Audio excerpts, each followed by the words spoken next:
முன்ன எப்படி காங்கிரஸ் கட்சி இருந்ததோ அது மாதிரி ஒரு நல்ல பலம் பெற்று ஒரு தனியா போகக்கூடிய ஒரு இது நிலைமை வரணும்.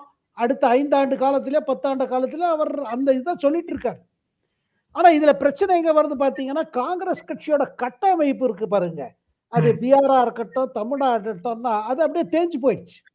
ஏன்னா ம். அதுக்கு அவங்க ஒண்ணும் செய்யவே இல்ல. தேர்தல் வரும்போது பேச்சுவார்த்தைகள், கூட்டணி, சீட் அதிகம் குடுங்கன்னு கேட்கறாங்களே ஒழிய, அதுக்காக ஒண்ணும் பண்ணல. இப்ப தமிழ்நாட்டில இத பத்தி உங்களுக்கு ஞாபகம் இருக்கும். 2023லயே இத பத்தி சோனியா காந்தி ஒரு தடவ தமிழ்நாடு வந்துட்டு போன பிறகு, அப்புறம் அவங்களே கருக்கேட்ட சொல்ல சொன்னாங்க. பாருங்க தமிழ்நாட்டுல கொஞ்சம் ஆக்டிவிட்டி கம்மியா இருக்குது. ஜெயிச்சது 18. அப்புறம் பீகார் தேர்தல்ல ஏற்பட்ட பின்னடைவு பிறகு திமுக தரப்புலேருந்து சிக்னல் என்னன்னா, அதிகமாக சீட் எதிர்பார்க்காதீங்க. ஏன்னா உங்களுக்கு முன்ன இருந்த இது கிடையாது. இப்ப பீகார்லயும் பாருங்க ரொம்ப மோசமா போயிடுச்சு.